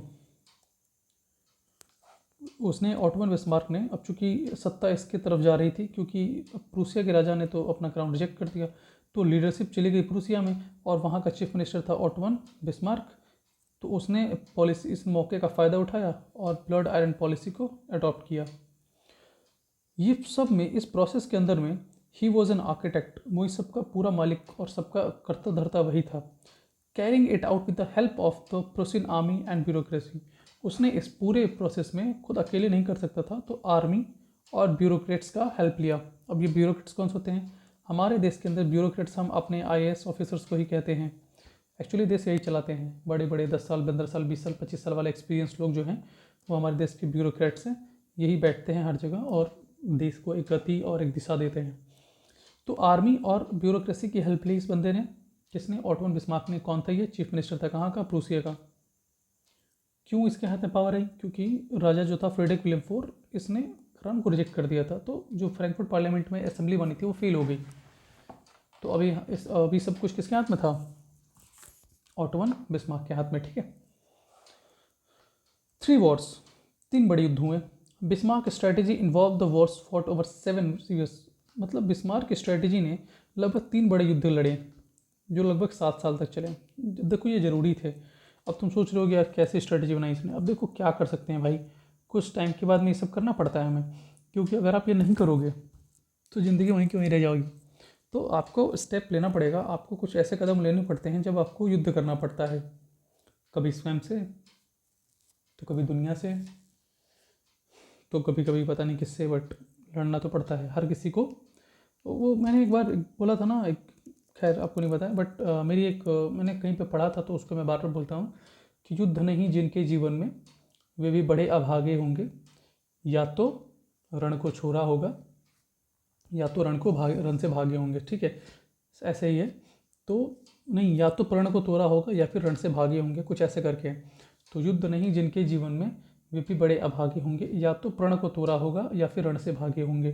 तो युद्ध तो होता है हर जीवन में, आपको बस सही समय का इंतजार करना है और लड़ जाना है। ठीक है। तो ब्लड आयरन की पॉलिसी अडॉप्ट की, फिर किसकी हेल्प से? प्रूसियन आर्मी और ब्यूरोक्रेट्स की हेल्प से 3 युद्ध लड़े 7 साल तक। ठीक है। तो आइए कौन कौन से वो 3 युद्ध थे उनके बारे में चर्चा कर लेते हैं। वॉर विथ डेनमार्क, 1864 में डेनमार्क से लड़ाई हुई। प्रूसिया और ऑस्ट्रिया साथ में जुड़ गए और jointly defeated Denmark, taking control to Schleswig and Holstein. जो 2 जगह थे बड़े, इनको कैप्चर कर लिया और किसकी मदद से? ऑस्ट्रिया की मदद से डिफीट कर दिया। किसको? डेनमार्क को। कब किया? 1864 में। फिर हुआ Austro Prussian war. Bismarck provoked a war with Austria, जिसने उसका साथ दिया था उसी के साथ उसकी लड़ाई हो गई। Bismarck provoked a war with Austria, quickly defeating them. The victory dissolve the German confederation and establish a new north German confederation led by Prussia. अब देखो यहाँ पे तो भाई प्रूसिया और ऑस्ट्रिया ने ज्वाइंटली डिफीट कर दिया, लेकिन अब बिस्मार्क ने क्या किया? तुरंत ही ऑस्ट्रिया के खिलाफ युद्ध छेड़ दिया और ऑस्ट्रिया को ही डिफीट कर दिया। खत्म, बजा टाटा। और उसके बाद में जर्मन कॉन्फेडरेशन को ख़त्म किया और एक नया न्यू नॉर्थ जर्मन कॉन्फेडरेशन को लीड किया, जिसको वो खुद प्रूसिया लीड कर रहा था। तो पहले वाले को ख़त्म किया, नए वाले को उजागर किया। तीसरा, फ्रैंको नाम से पता चल रहा होगा, फ्रांस आएगा इसमें। To bring the southern German states into fold. अब जितने भी जर्मन के साउथ वाले एरिया थे इनको साथ मिलाने के लिए Bismarck engineered of war with France. Bismarck ने फ्रांस के खिलाफ एक युद्ध छेड़ी और the Prussian victory led to the capture of Napoleon III। और प्रूसियन विक्ट्री यहाँ भी हो गई, प्रूसिया को यहाँ भी मिली, लेकिन किसके खिलाफ? Napoleon III। वो नेपोलियन नहीं, नेपोलियन III था ये। जैसे हमारे यहाँ है ना, वो 1 2 3 करके आते हैं, वो Akbar II, Akbar I, Akbar III, Shahjahan II। तो वैसे ही जो लोग उस राजगद्दी के वारिस थे जो उनको कंटिन्यू करते हैं, उनको 1 2 के नाम से जाना जाता है। अब जैसे फ्रेडरिक विलियम IV था, लुई 16 था, तो वैसे ही ये भी था नेपोलियन III। तो नेपोलियन III को हरा दिया and the enthusiastic support of the southern states. और सदर्न स्टेट्स जो भी थे जिनको कन्वर्ट करना चाहता था उनके भी काफ़ी तगड़े सपोर्ट मिल गए। तो अब बिस्मार्क ने, अब सोचो ये कितना बड़ा रणनीतिकार होगा कि 7 साल इसने युद्ध लड़े। 64 से 71 तक इसने 7 साल नहीं हो गया युद्ध लड़े, 7 ईयर्स, ब्लडी 7 ईयर्स। और इसमें सबसे पहले डेनमार्क को हराया ऑस्ट्रिया की मदद से, फिर ऑस्ट्रिया को ही हरा दिया 2 साल में। और फिर उसके बाद उसने फ्रांस को हरा दिया और सब कैप्चर कर लिया। तो भाई ऑटमन बिस्मार्क, तो ऑटमन बिस्मार्क था। अब समझ में आ गया ब्लड एंड आयरन का मतलब। ब्लड एंड आयरन का मतलब एकदम खून के साथ आर पार की लड़ाई। तो भाई ये था, ठीक है, 3 वॉर्स। तो एक एक करके सबको मैं हाईलाइट कर दे रहा हूँ, पढ़ लेना सबको, मैंने वैसे भी पढ़ा ही दिया है। अब देखो, proclamation of the German empire. अब फाइनली अब जर्मन एम्पायर बनेगा और जर्मन एम्पायर को प्रोक्लेम किया जाएगा, सॉरी, इन जनवरी 1871, जो लास्ट ईयर था युद्ध का, the hall of mirrors at the palace of Versailles. Palace of Vercel के पैलेस में एक जगह है जिसका नाम है हॉल ऑफ मिरर्स, ठीक है। वहाँ पे द प्रूसियन किंग, जिनका नाम था, सबसे इंपॉर्टेंट आदमी, इसको तो हाईलाइट करूँगा ही मैं अभी, ठीक है, Kaiser William first was proclaim German empire, ठीक है। और इसी के साथ पूरी की पूरी जर्मनी की यूनिफिकेशन भी कंप्लीट हो गई, ठीक है बच्चों। तो आई होप आपको यहाँ तक की सारी कहानी समझ में आई हो। आई होप रियली रियल कि तुम्हें ये सब समझ में आया हो। पूरी जर्मनी, फ्रांस, इटली सब समझ गए तुम, है कि नहीं। अभी भी कुछ क्वेश्चंस बचे हैं, मैं और भी करा देता हूँ कुछ क्वेश्चंस, घबराओ नहीं यार। 1 घंटा का चलेगा लेक्चर ये, उसके बाद ख़त्म हो जाएगा। 2022 में कुछ शॉर्ट आंसर क्वेश्चन आए थे 3 मार्क्स के। तो ये था, explain the strange case of Britain regarding nationalism. राष्ट्रवाद को लेके एक स्ट्रेंज केस आया था ब्रिटेन का, इसको एक्सप्लेन करना था। और ये बड़ा इंपॉर्टेंट है, इसको समझते हैं। ये कहता है कि the formation of nation state in Britain was not the result of a sudden revolution but a long drone out process. अब देखो, ब्रिटेन जो कि इतना बड़ा और समृद्ध राज्य बना, तो ऐसा कैसे हो गया अचानक से, सारे राज्य कैसे उसके साथ जुड़ने लगे, ये एक नेशन स्टेट कैसे बन गया। तो कहता है कि ये कोई एक दिन का काम नहीं था कि एक दिन अचानक सडन रेवोल्यूशन हुआ और सब कुछ हो गया। ये बड़ा लंबा चौड़ा प्रोसेस है।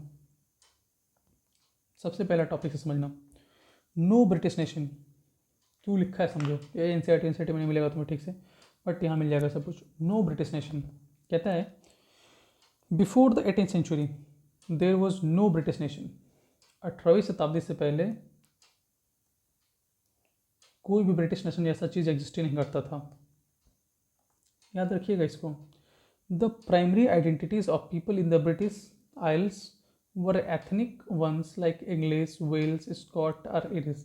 मतलब अंग्रेजों का कोई खुद का आइडेंटिटी नहीं था, अंग्रेज नहीं थे, ब्रिटेन नहीं थी, वो अपनी एथनिक, जैसे भारत में हिंदू, मुसलमान, सिख, ईसाई, वैसे ये लोग अपने यहाँ जाने जाते थे इंग्लिश के नाम से, वेल्स के नाम से, स्कॉट के नाम से और आयरिश के नाम से, क्योंकि ये सब अलग अलग ग्रुप थे वहाँ पे और बड़े एक्टिव ग्रुप थे सब।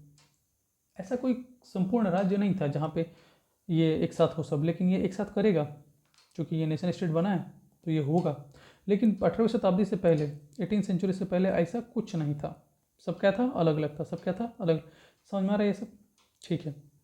अब इनका डोमिनेंस कैसे हुआ, ये इंग्लिश वालों का डोमिनेंस कैसे हुआ, इंग्लिश डोमिनेंस देखो। कहता है as the English nation grew in wealth, importance and power, it was able to extend its influence over the other nations of the island. जैसे कि अगर एक क्लासरूम है, इसमें अलग अलग टाइप के बच्चे हैं, सब एकदम नए हैं, सब अभी नए नए एडमिशन लिए हैं स्कूल में, कोई किसी को नहीं जानता है। तो पहले तो कोई किसी को नहीं जानेगा, लेकिन एक टेस्ट होगा, उस टेस्ट में एक लड़का टॉप करेगा, फिर दूसरा टेस्ट होगा, उसमें वो टॉप करेगा, है कि नहीं। ऐसे वो टॉप करेगा तो क्या होगा, और चूंकि टॉप करेगा और उसके पापा उसको एकदम से, कौन सी गाड़ी ले लूँ, वैगनार, वैगनार छी, जी वैगन में छोड़ने आते हैं, क्या बोल रहा हूँ मैं, जी वैगन में छोड़ने आते हैं एकदम, भाई साहब करोड़ों की गाड़ी है, जी वैगन में छोड़ने आते हैं उसको। वैगनार तो क्या, टेम्पो का नाम ले लिया था मैंने। तो जी वैगन में छोड़ने आते हैं उसको, ठीक है। रेंज रोवर में आते हैं। तो भाई एक तो वेल्थ इंपॉर्टेंट है, दूसरा क्लास का टॉपर है, तो कहीं ना कहीं वो क्लास के बाकी बच्चों पर इन्फ्लुएंस डालेगा, वो उनको डोमिनेंस करने की कोशिश करेगा। दैट्स इंग्लिश डोमिनेंस मेरे भाई, यही तो मैं समझा रहा हूँ तुमको कि इंग्लिश नेशन धीरे धीरे वेल्थ में काफ़ी ज़्यादा और पावर में काफ़ी ज़्यादा इंपॉर्टेंस ग्रो कर रहा था, तो उसने अपना इन्फ्लुएंस बाकी नेशंस पे भी डालना शुरू कर दिया। उसी के साथ साथ act of union 1707, act of union 1707 आ गया। लंबा कॉन्फ्लिक्ट चला, एकदम हल्ला गुल्ला चलते रहे, तुम बड़ा है तुम बड़ा है ऐसे करते हुए। After a long conflict the English parliament seize power from the monarchy in 1688। English parliament ने क्या किया, मोनार्की से पावर को सीज कर लिया। कब, 1688 में। तो उसी के बाद 1688 में सीज किया और एक्ट ऑफ यूनियन 1707 आया। किसके किसके बीच में, between the England and Scotland, resulted in the formation of the United Kingdom of Great Britain. United Kingdom of Great Britain बना ही कैसे, स्कॉटलैंड को जोड़ने के बाद में। और स्कॉटलैंड कैसे जुड़ा कि 1688 में उसने 1688 में सॉरी 1688 में उसने पार्लियामेंट ने इंग्लिश पार्लियामेंट ने मोनार्की के पावर को सीज कर लिया, और सीज करते ही एक्ट ऑफ यूनियन लाया। यूनियन और एक्ट ऑफ यूनियन का मतलब हम तुमको अपने अंदर जोड़ रहे हैं। अब तुम मानो चाहे नहीं मानो, हम जोड़ रहे हैं तो जोड़ रहे हैं। तुम्हें दम है तो अपने आप को रोक लो, नहीं रोक सकते हो तो आओ चुपचाप इधर, ऐसे वाला कहानी करके जोड़ लिया। किसको? स्कॉटलैंड को। और जैसे ही इंग्लैंड में स्कॉटलैंड जुड़ा, उसने किसका नाम दे दिया? United Kingdom of Great Britain. This allowed England to impose its influence on Scotland. और ये अब जब तुम यूनियन का हिस्सा हो गए तो तुम स्कॉटलैंड पे पूरा तरीके से अपना वो जो चाहो कर सकते हो। आओ इसको एक तरीके से समझाता हूँ। मैं बात करता हूँ भारत देश की। India, article first, Indian constitution का आर्टिकल फर्स्ट जो है वो कहता है India that is Bharat, union of states. इसका मतलब समझते हो भाई? इसका ये मतलब होता है कि भारत में चूंकि 28 स्टेट हैं और 8 यूनियन टेरिटरीज हैं, 8 या 7 हैं, देख लेना एक बार, 8-7 होगा। तो इनमें से जो भी हैं 8 या 7, चेक कर लेना, मैं भूल रहा हूँ एक बार अभी, सॉरी फॉर दैट, हो जाता है, इंसान ही हो भाई। तो इसमें से जितने भी हैं, आप अपनी मर्जी से ना तो इन स्टेट्स को, और जो स्टेट्स हैं ना तो वो बाइफर्केट हो सकते हैं, ना तो वो अलग हो सकते हैं, और ना कुछ कर सकते हैं। ये पॉसिबल ही नहीं है। That is white called India is a union of states. But अगर वही फेडरल होता तो भाई जिसकी मर्जी जहाँ जाना चाहे चला जाता, लेकिन India is a union of states according to and article first of Indian constitution. ठीक है, तो ये, और सेंट्रल गवर्नमेंट चाहे तो भारत की किसी भी स्टेट को बाइफर्केट कर सकता है बिना उस स्टेट के परमिशन के। चाहे तो किसी को जोड़ सकता है, किसी का नाम चेंज कर सकता है, उसके ऊपर है, वो जो चाहे कर दे। आपको स्टेट की उतनी खासा परमिशन की ज़रूरत नहीं पड़ेगी। आर्टिकल 2 और आर्टिकल 3 यही कहता है। ठीक है, क्लियर है सबको? कोई दिक्कत? चलिए, तो अब इसने क्या किया, वही एक्ट ऑफ ये 1707 वाला, ये एक्ट ऑफ यूनियन 1707 वाला लाया। किसके किसके बीच में? इस इंग्लैंड और स्कॉटलैंड को ब्रिटेन का हिस्सा बना दिया और नाम दे दिया United Kingdom of Great Britain. और उसके बाद इंग्लैंड ने अपना इन्फ्लुएंस स्कॉटलैंड पर दिखाना शुरू कर दिया। और ये इसलिए हुआ क्योंकि 1688 में पार्लियामेंट ने सारी पावर किसकी सीज कर ली? मोनार्की से। आगे बढ़ते हैं। इनकॉर्पोरेशन ऑफ आयरलैंड, इसको भी उठा लिया। देखो कैसे, आयरलैंड वॉज फोर्सिबली, इसको तो लिखा ही है, फोर्स के ही किया था, एकदम बढ़िया है। चलो इधर आओ। तो forcibly incorporated into the United kingdom 1801 after a failed revolt. अब देखो अंग्रेजों ने क्या किया, उन्होंने कहा कि हम तुमको ये करेंगे, अपने में कैप्चर करेंगे, ये वो। तो वहाँ के लोगों ने रिवोल्ट शुरू कर दिया। अब जो रिवोल्ट शुरू कर दिया तो इसको ख़त्म करना था। रिवोल्ट इनका फेल हो गया। रिवोल्ट क्या हो गया? फेल। जैसे रिवोल्ट फेल हुआ, कहा चलो बहुत हुआ ड्रामा, घर चलो, और उठा लिया वापस 1801 में। कहाँ? अपने यहाँ रख लिया। और उसके बाद एक नया ब्रिटिश नेशन बना। A new British nation was formed with English culture at centre. और फिर अब इंग्लिश वालों ने पहले स्कॉटलैंड को, जो कि सब कुछ पहले अलग था, और फिर आयरलैंड को, सबको कर लिया, और इंग्लिश को सेंटर में रखा। और ये नया नेशन बन के अब पूरा ग्रेट ब्रिटेन बन के आगे दुनिया के सामने। ठीक है, देखो कुछ नए सिंबल्स की बात करते हैं। The symbols of the new Britain. पहला तो द ब्रिटिश फ्लैग, जिसका नाम है यूनियन जैक, याद रखिएगा प्लीज़। वे स्टार लगा देता हूँ यार, न्यू सिंबल्स पे स्टार लगा देता हूँ भाई, बहुत इंपॉर्टेंट है। यूनियन जैक, ठीक है। उनका नेशनल एंथम है the God save our noble king, God save our noble king. हमारा नेशनल एंथम क्या है? हमारा नेशनल एंथम है जन गण मन। ठीक है, नेशनल एंथम है जन गण मन।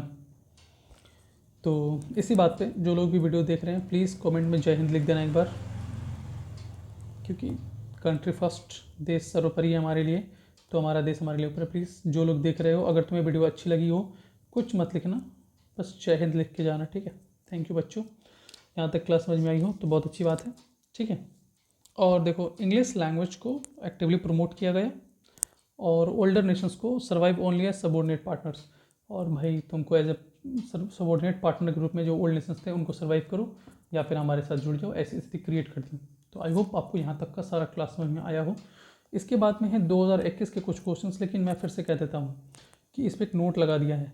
कोविड-19 पेंडेमिक की वजह से 2021 बोर्ड ने कुछ क्वेश्चंस को मॉडिफाई किए थे, और उसमें से कुछ सिंपल पेपर्स मैंने ऑफिशियल टर्म से उठाए हैं एमसीक्यू बेस्ड, और कुछ कंपार्टमेंट पेपर से, तो इसीलिए ये उतना डिस्कसेबल नहीं है, ये डिस्कस का पार्ट नहीं है। बट फिर भी मैं आपसे एमसीक्यू कर देता हूँ। जैसे कि अभी आपने पढ़ा है एक्ट ऑफ यूनियन 1707, कहते हैं ना क्वेश्चन रिपीट नहीं करता, तो उसके लिए भी डाल दिया ताकि कोई गधा ये ना कहे कि अरे सर क्वेश्चन रिपीट नहीं करता। तो भैया क्वेश्चन रिपीट करता है, आप इस चीज़ को समझिएगा, क्वेश्चन रिपीट करता है। एक्ट ऑफ यूनियन 1707 में आया था, क्या हुआ था, क्या रिजल्ट हुआ था बताओ? क्या यूनिफिकेशन ऑफ जर्मनी हुआ था, कि किंगडम आया था ग्रेट ब्रिटेन का, कि इटली आया था, तो वियतनाम आया था? तो अभी तुम क्लास पढ़े होगे मन से, तो भैया तुम आँख बंद करके बता दोगे कि सर यही आंसर है, जाइए ना सर, खुश रहिए आप। भाई मैं क्या खुश रहूँ, तुम खुश रहो यार, तुम्हारा पेपर अच्छा जा रहा है ना। तो unification of kingdom of Great Britain, मज़ा आया भाई, क्लास सीख के मज़ा आया। प्लीज़ टाइप करके जाओ जय हिंद, और कमेंट करना भाई अगर अगला वीडियो चाहिए तो फटाफट से, ठीक है। तो ये था, और ये है तुम्हारा कंपार्टमेंट पेपर का क्वेश्चन। तो भगवान न करे कभी ये दिन देखना पड़े, लेकिन तुम देख सकते हो। क्वेश्चन है कि how did culture play important role in creating the idea of nation in Europe. तो इसमें है रोमांटिसिज्म, वर्नाकुलर लैंग्वेज पे focus, folklore and folk songs, national allergies. मैं इसको कवर करा रहा हूँ तुमको इंडिया वाले में, ठीक है। बट फिर भी मैं तुमको एक आइडिया दे देता हूँ इस टॉपिक का पूरा, कि कल्चर हो गया या आर्ट हो गया या कोई लैंग्वेज हो गया, ये किसी भी देश के डेवलपमेंट में काफ़ी इंपॉर्टेंट रोल प्ले करता है। अभी जैसे देखो, अभी छठ का टाइम चल रहा है, मैं फिर भी वीडियो रिकॉर्ड कर रहा हूँ ताकि तुम्हारा पढ़ाई ना रुके।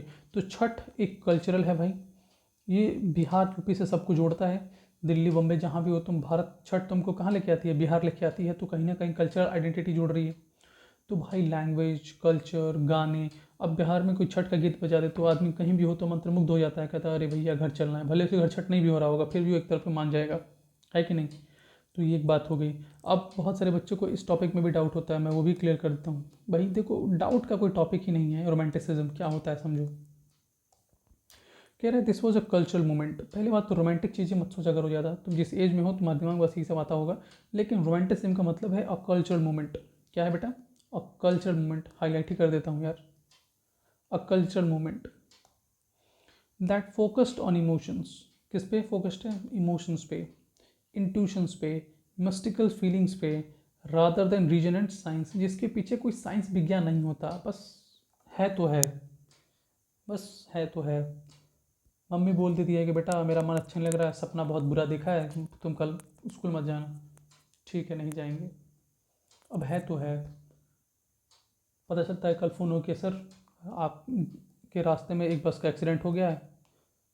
मम्मी और लगती, देखा मैंने बोला था ना। अब भले उस बस के आसपास में नहीं भी होता, बट फिर भी है तो है। कुछ और भी चीज़ें, मान्यताएं हैं। हम पत्थर की पूजा करेंगे, हम भगवान को मानेंगे, हाँ मानते हैं, तुमको मानना मानो नहीं मानना अपने घर जाओ। लेकिन जिन लोगों को मानना है उनको तो मैं जोड़ सकता हूँ उससे, हाँ कि ना भाई? हाँ, बिल्कुल हाँ। तो कुछ लोग मस्जिद से जुड़ रहे हैं, कोई मंदिर से जुड़ रहा है, तो they have some mystical feelings, जिनके पीछे कोई रीजन, कोई साइंस नहीं होता, बट फिर भी उनको जुड़ना है, ठीक है। तो समझाओ, ओके। तो कहीं ना कहीं ये चीज़ें हैं भाई, ऐसा नहीं है कि इसके पीछे कोई साइंस नहीं है, साइंस है, बट छोड़ रहने देते हैं यार, उतना डिस्कशन में नहीं जाएंगे, फालतू वीडियो लंबी जा रही है, घंटा 2 मिनट का वीडियो हो चुका है, बट फिर भी आगे बढ़ते हैं, ठीक है। तो वर्नाकुलर लैंग्वेज मतलब भाई मैं बता रहा हूँ, सिंपल समझो, देसी भाषा। इस पर ज़्यादा मैं नहीं डिस्कस करूँगा, देसी भाषा समझ रहे हो। अगर तुम आपस में, मैं अभी तुमसे बात कर रहा हूँ हिंदी में, तो बहुत सारे लोग हिंदी में कंफर्टेबल हैं, तो अपनापन महसूस हो रहा है। लेकिन जैसे बोलूँगा का हो, कैसन बा, सब ठीक बा, तो फिर तुम अचानक से आ जाओगे अपने वाले मोड में, एकदम कंफर्ट जोन में, अरे भैया सब ठीक बा, अपन बताओ मज़ा में बड़ा हो गया एकदम बढ़िया। तो जैसे ही वर्नाकुलर लैंग्वेज का इस्तेमाल करेंगे तो लोग कहीं ना कहीं आपसे कनेक्ट फील होने लगेंगे, है ना। चलो, गाने वाने सुन के लोग होते हैं। अब जैसे कि अगर आप नेशनल एलोग्रीज हैं, जैसे अब विजुअलाइजिंग द नेशन, आपको नेशन को अगर विजुअलाइज करना है तो आप कुछ दिखाओ। जैसे हमने भारत माता का फोटो दिखाया है ना, अभी अगले चैप्टर में बताऊंगा। भारत माता हैं, ये भारत माता हैं, दुर्गा माता हैं, भगवान शंकर हैं, कहीं ना कहीं आप कनेक्ट फील करते हो। तो ये सब होती हैं चीज़ें जो आपको ठीक है। तो अच्छा, एक और चीज़, कहाँ गया, फीमेल फिगर को एज ए एलेगरी दिखाया था उन्होंने। तो in France she was named Marianne, ठीक है। तो मारियाने एक फीमेल फिगर थी जिनको दिखाया गया था। अब पॉपुलर क्रिश्चियन नेम है मारियाने, जिनको उन्होंने फीमेल, जैसे हम भारत माता को दिखाते हैं वैसे इन्होंने मारियाने को दिखाया था, जो एक रेड कैप पहनी हुई है और ट्री कलर है उसके पास, सिम्बलाइजिंग लिबर्टी एंड रिपब्लिक। तो वैसे ही था। जर्मनी में एलेग्री जो था वो जर्मेनिया थी, वो क्राउन पहनी है ओक लिप्स का। German oak stands for heroism, German में ओक का मतलब होता है हीरोइज्म, ठीक है। अब देखो बस ये पढ़ा है ना जर्मन ओक, अगला क्वेश्चन 20 का यही है, अगेन रिपीटेड है भाई। तुम कहते हो रिपीटेड नहीं, देखो अगला रिपीटेड क्वेश्चन है, who what did the crown of oak lips वोन बाय जर्मनी सिंबलाइज, क्या होता है बताओ, हीरोइज्म, अभी पढ़ा है ना यहाँ पे हीरोइज्म। ले भैया तेरे लिए हाईलाइट भी कर देता हूँ और लगा भी देता हूँ क्वेश्चन, ठीक है। चल बढ़िया, खुश रहे अब तू, ठीक है। अब यहाँ पे एक वेरी शॉर्ट आंसर क्वेश्चन था 1 नंबर का, इसमें पूछा था कि जुल वेरिन और कस्टम यूनियन के बारे में, जो कि क्या इसका मेन ऑब्जेक्टिव क्या था जो 1834 में बना था। भाई देखो कुछ ऑब्जेक्टिव नहीं था, समझना इसका। द मेन ऑब्जेक्टिव इसका था, ये प्रूसिया द्वारा इनिशिएट किया गया था, was to create economic unity. क्या बनाना था, ये लिखना पड़ेगा, क्या करना था, इकोनॉमिक यूनिटी क्रिएट करनी थी, क्या करनी थी, इकोनॉमिक यूनिटी क्रिएट करनी थी मेरे भाई, ठीक है। तो अब इकोनॉमिक यूनिटी कैसे होगी कि भाई जो टैरिफ वैरिफ है उसको एबॉलिश करो, ख़त्म करो, ठीक है। और दूसरा करेंसीज के नंबर को कम करो, तो उसने 30 करेंसी की जगह सिर्फ 2 करेंसी कर दी ला के, 30 से 2 कितना, कितना भाई, 30 से 2 का सफ़र पूरा कर दिया। कहीं ना कहीं इकोनॉमिक प्लानिंग ही हो रही है, इकोनॉमिक यूनिटी ही आ रही है, यही मैं समझा रहा था लिख के हिंदी में, तो समझ में आ नहीं रहा था तुम्हें, अब आ गया होगा।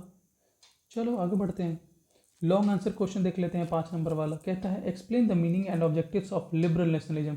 चलो यार ये लास्ट टॉपिक है, बस बस थोड़ा देर और दे दो यार तुम्हारा, मैं ज़्यादा मूड ख़राब नहीं करूँगा। भाई देखो तुमने बहुत कुछ ऑलरेडी सीख लिया, पहला चैप्टर तुम्हारा क्लियर हो गया है, तो इसके लिए थैंक यू बोल के जाना सब अच्छे से, और खुश हो जाओ यार, तुमने बहुत तुम्हारा काम आसान कर दिया मैंने।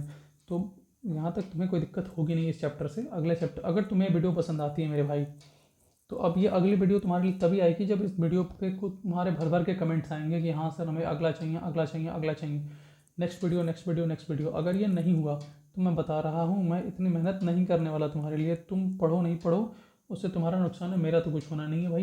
तो जब तक तुम बोलोगे नहीं तब तक अगली वीडियो आएगी नहीं, मैं रिकॉर्ड करके छोड़ दूंगा, बस अपलोड करना बाकी रहेगा। जैसे ही तुम्हारा कमेंट आया सबका, पूरे जितने भी 10th में हो सारे, अगर आ गए कमेंट तुम्हारे 400-500 कमेंट, मैं बता रहा हूँ अगले दिन वीडियो अपलोड हो जाएगी एक साथ सारी, क्योंकि मैं अभी इसके बाद एक और वीडियो रिकॉर्ड करूँगा, और फिर इसके बाद एक और, मैं सुबह 4 बजे तक आज वीडियो रिकॉर्ड करने वाला हूँ, पूरे 4 बजे तक।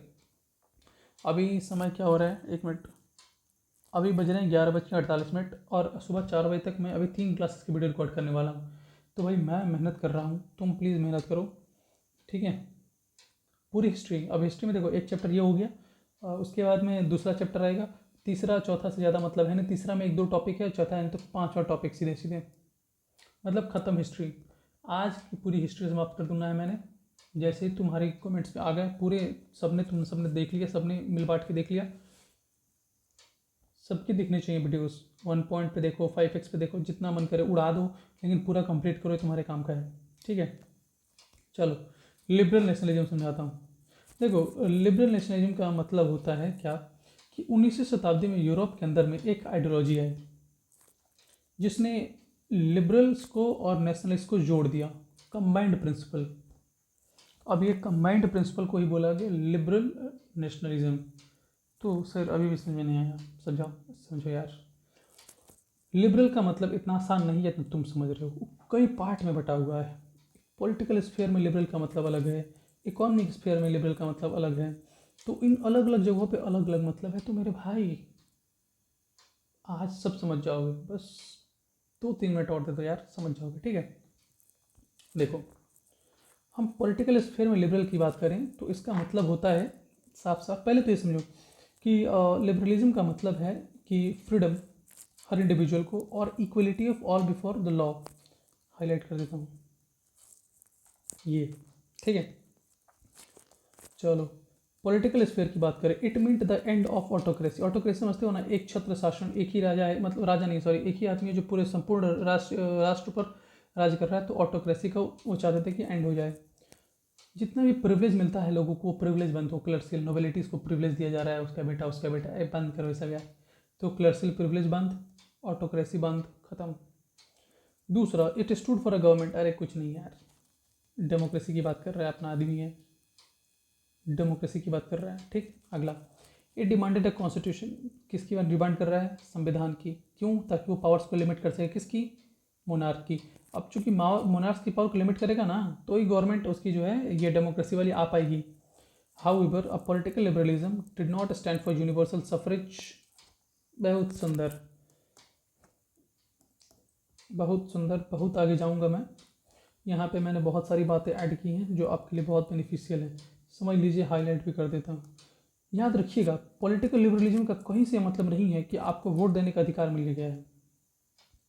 जैसे हमारे यहाँ यूनिवर्सल एडल्ट सफरेज है ना, इसका मतलब है कि राइट टू वोट है ना, है कि नहीं है भाई? हर कोई दे सकता है ना, जो 18 साल से ऊपर है, दे सकता है ना। पहले 21 साल था, ये बाद में 18 साल हुआ था, ठीक है। तो इस चीज़ को समझो। तो जब भी तुम्हारे सामने ये पॉलिटिकल लिबरलिज्म जैसे शब्द आए और तुमसे पूछें कि which of the following defines या फिर नॉट डिफाइंस, तो उसमें एगो जरूर होगा, the right to vote. Not define में यही होगा, याद रखना भाई, याद रखिएगा भाई, लिख भी देता हूँ। Not defines the PL, PL माने पॉलिटिकल लिबरलिज्म, क्या नहीं डिफाइन करता है? The right to vote for all. याद रहेगा ना भाई, याद रखना ही पड़ेगा, you have no choice, otherwise आपका बैंड बज जाएगा सर, ठीक है। अब बताओ यार, ऐसे सारे कॉन्सेप्ट तुम्हारे क्लियर करते तुम्हें और चाहिए क्या भाई? कुछ नहीं चाहिए तुम्हें। चलो, इकोनॉमिक स्फीयर में क्या मतलब होता है? पॉलिटिकल समझ गए? समझो एक मिनट, पॉलिटिकल स्फीयर और ये है इकोनॉमिक स्फीयर, इसको भी समझ लो यार। पॉलिटिकल हो गया तो इकोनॉमिक। भाई फ्रीडम ऑफ मार्केट्स, अरे सर मार्केट जाने की फ्रीडम सबको होती है? नहीं जी, क्या उल्लू वाली बातें करते हो तुम लोग। फ्रीडम ऑफ मार्केट्स का मतलब ये होता है कि हर किसी को मार्केट में अपना ट्रेड वगैरह करने का मौका मिले बराबर रूप से।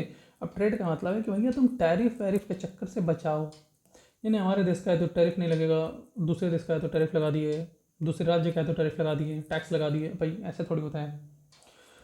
आपको यूपी का आदमी नहीं, बिहार में तो होता है, छोड़ो, यूपी का आदमी अगर एमपी में जाकर के अपना शुगर केन ईंख बेचने जाएगा और वहाँ पर एमपी गवर्नमेंट उस पर दुनिया भर का टैक्स पूछ दे, तो भैया यूपी गवर्नमेंट, यूपी जो लोग हैं यूपी के, वो पागल थोड़ी है जो तुम्हारे यहाँ जाएंगे कहेंगे बाहर में जाओ, हम अपने यहाँ खेती अपने कर रहे हैं, खुद ही चीनी मिल बैठा लेंगे, शुगर मिल लगा लेंगे, यहीं चीनी उगाएंगे, फिर चीनी मांगने का थप्पड़ देंगे उस टाइम, तो मैं टैरिफ लगा दूंगा फिर तुम्हारी चीनी पे। तो ऐसे तो भैया एमपी वालों को घाटा होगा ना।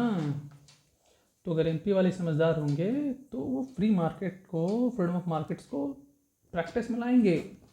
अगर ज़िंदगी में आगे बढ़ना है तो, ठीक है। It demanded the abolition of, यही यही समझाया बेटा, यही फ्रीडम ऑफ मार्केट, यही स्टेट इम्पोज इंस्ट्रक्शन, यही समझाया, रिस्ट्रिक्शंस को इम्पोज खत्म करो, हटाओ, एबॉलिश करो।